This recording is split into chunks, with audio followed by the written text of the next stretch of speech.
Good morning. My name is Jane Tang. I head up the Advanced Analytics Group at Vision Critical. And today I want to talk about a conjoint experiment. In particular, I want to talk about how conditioning via broad versus narrow categories were able to alter the price sensitivity you observe in the conjoint experiment. So set this up a little bit. What we're saying is when we conduct a conjoint study, there's quite often a lot of other questions that are being asked before the actual conjoint exercise itself begins. So for example, we set up screening criteria, we ask their demographic information, we talk about what current products they use and all that kind of questions before the conjoint exercise. What I'm saying today is that the response category that you use in these questions provides a type of conditioning and does then affect the choices they make in the conjoint section and altering the respondent's price sensitivity. Here's an example of that conditioning. So here we are simply asking respondents to tell us their age. We can either give them very broad scale groups. So here on the left-hand side, we have 4 answering categories covering all the possible ages, but they're very broad in that sense. And on the right-hand side, on the other hand, it's the same, covers the entire age scale again, but there's 14 points in here, and each of these points are very narrow. So this is the type of conditioning I'm referring to. Before I get into the rest of this talk, I want to introduce you to my co-authors. So Amitabh, Vicky, and Gautam are our 3 academics I was working with on this paper.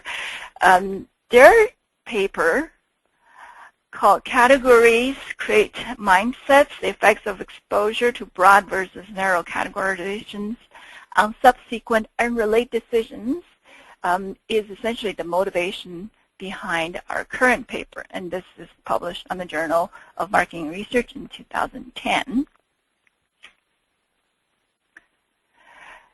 The basic premises, I should say the next few slides here are actually slides from a talk that Vicky gave at the Art Forum.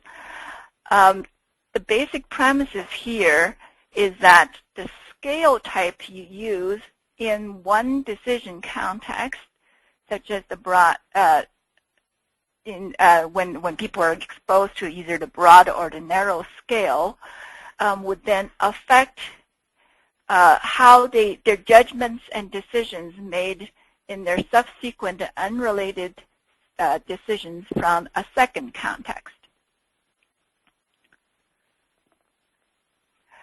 So here's here's the manipulations I mean. So for example, here on the left-hand side, the respondents are exposed to the broad scales. They were asked to tell us about themselves, whether they're introverted or extroverted, tell us about their eye color and hair color and what type of cast they would adopt. But all of the responses they can give are very broad scales. So very broad color type of eye colors and hair color and cats. And on the right-hand side is the second type of exposure is the other half the respondent would be exposed to. They're still being asked the same exact question and providing the same exact answers, but the answers they're given is on the 9-point scale for describing themselves. And there's much more different shades of the eye color and slightly different shades of hair color as well. Similarly with the cats as well, there's more narrow groupings in the type of cats that they each can choose to adopt. So the study is in this study, the respondent would be randomly exposed to one of these conditions. The first study I want to talk about is how that type of condition have an effect on object sorting.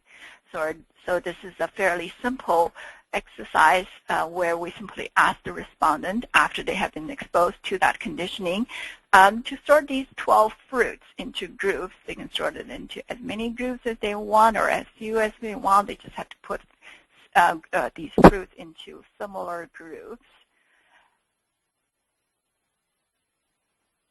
The results is this. What we're looking at here is the average number of groups people created. The respondents who were exposed in the broad conditioning group created on average 3.2 groups. And those respondents who were exposed to the narrow conditioning created on average 4.6 groups. And so the people in the narrow groups created significantly more groupings.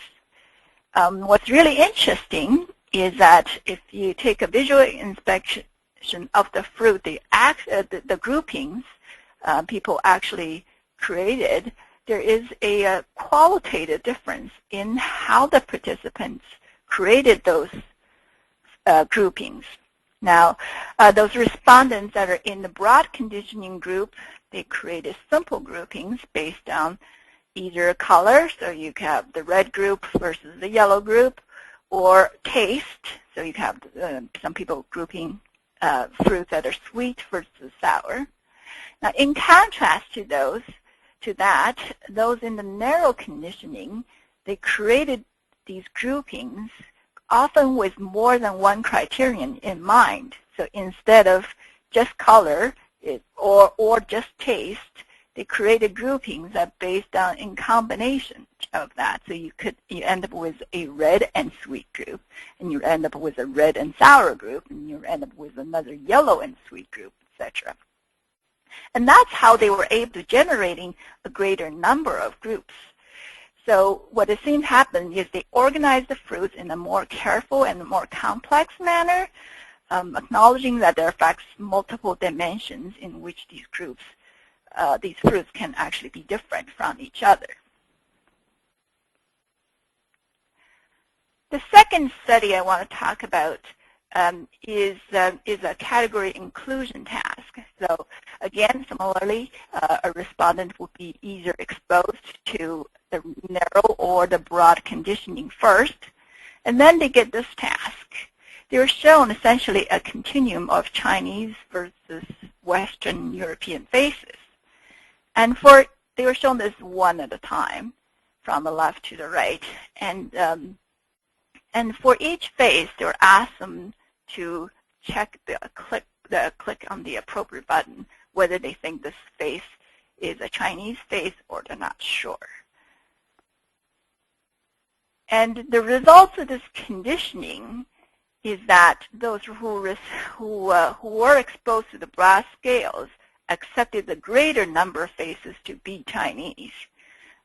So on average, people who were exposed to the broad conditioning thought just over half of these faces could be considered Chinese.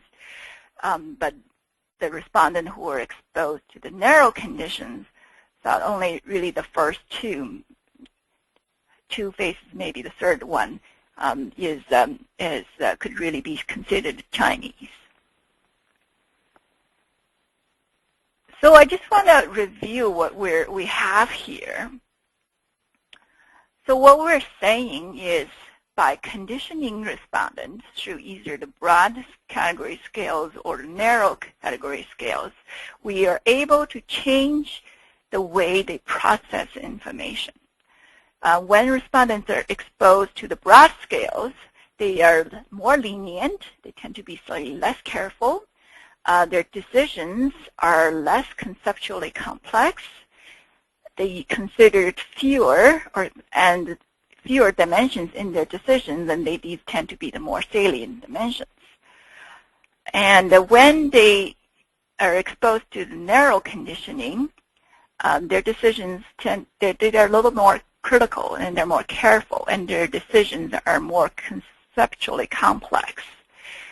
And in their decisions, they take into consideration multiple dimensions, both the salient and the non-salient aspect are taken into consideration.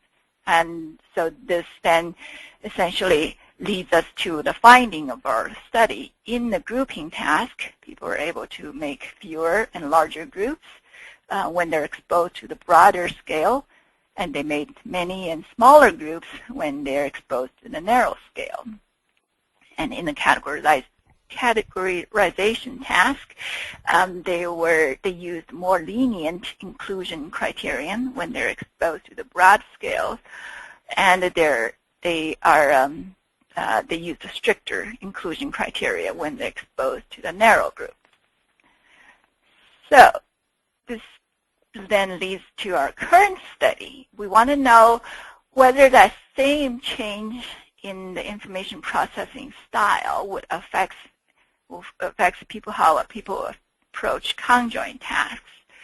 So what we're saying is, if people we're hypothesizing is that when people are exposed to the broad scales, they would then focus on fewer product features. And because price is often the most salient and most noticeable attributes in a conjoint task, when respondents focus on fewer product features during the conjoint task, they would then rely more on price for their decisions and become more price sensitive. Now, similarly, if when the respondents are exposed to the narrow conditions, they would focus more on more product features, and price become less salient, and so they become less, they rely less on price and become less price sensitive. So this is the experiment we end up running. We made up a category called mobile internet devices, which essentially is just a very simplified smartphone that allows you to take emails and make calls, use the GPS, but not none of the not the more interesting apps or anything like that. So it's a fairly basic smartphone, but we called it a mobile internet device, and we presented the study as such. This is the way the questionnaire was set up. We asked a bunch of screening questions about whether you're the decision maker, your gender, age, occupation, what you currently own, what you plan to buy, and we asked them about their current, how they're currently using the devices they have, and what their plans for the device they plan to buy. They were introduced to the MID concept itself, and then we asked them to evaluate the concept. The key part of this is all of these questions that are highlighted in blue here are essentially questions that we're using for the conditioning. After this conditioning, everybody saw the same conjoint exercise, got the same introduction, saw the same conjoint exercise, and got the same profiling information as well. And this is the type of scale manipulation we were applying. So there's a previous example for the age category. I used 4 scale points in the broad group and 14 in the narrow group, and we did the same thing when we asked people about their occupation. Again, the broad group had 4, and the narrow group actually got 39 different occupations to sort through. Then we asked them about their devices to plan. We asked them about frequency of usage of such device and the evaluation of the product concept. All of these with the broad group got very broad category response scales, and the narrow group got narrow response scales. This is the conjoint task we shown to the respondent.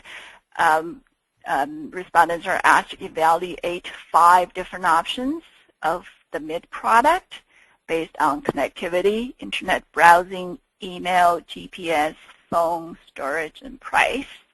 And they were asked the 5-point purchase intent. They were asked to select the one they most preferred, and then would you actually buy the product, the mobile device you selected above, just like what Kevin was referring to there. And here's the results of that.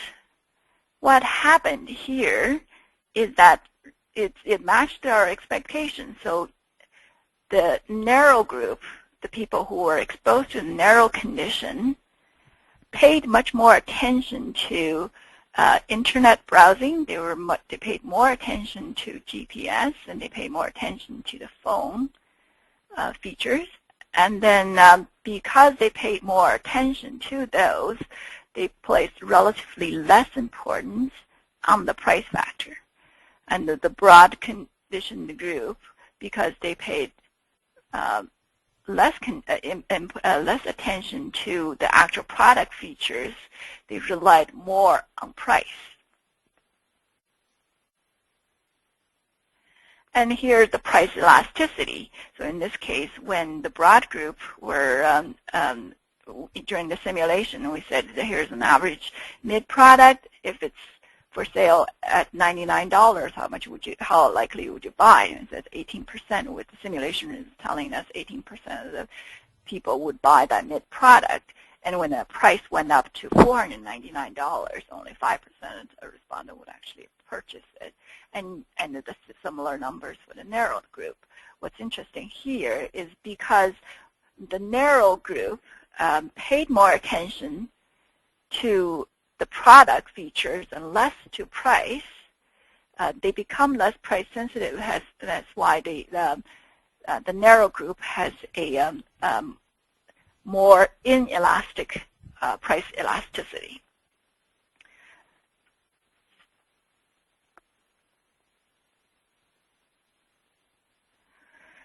So to just kind of in conclusion, what we're able to demonstrate is that the conditioning respondent received prior to the conjoint via the nature of the response category matters.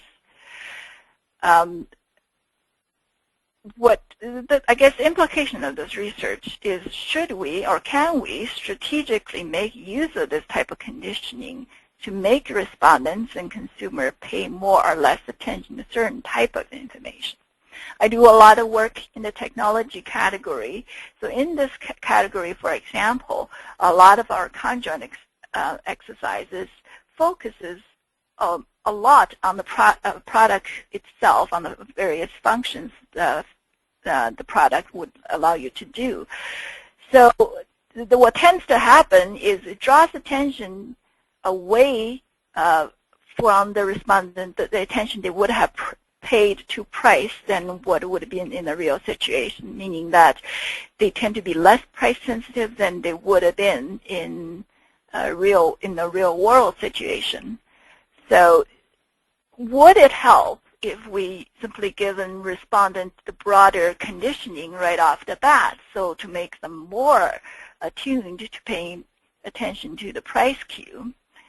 Or vice versa. I know that when I do work in the CPG product, when you talk to a respondent about how they buy toilet papers or shampoo and whatnot, the experiment is often set up so that the price may not be the only thing that varies, but quite often is the thing that draws more attention, more respondents' attention to it. So in that case, they often actually display more price sensitivity than they would in the real life when you go shopping at a grocery store, and quite often there's much less attention paid to price. So in that sense, if we were able to conditioning respondent to pay more attention to price, less attention to price, would that help in a conjoint situation?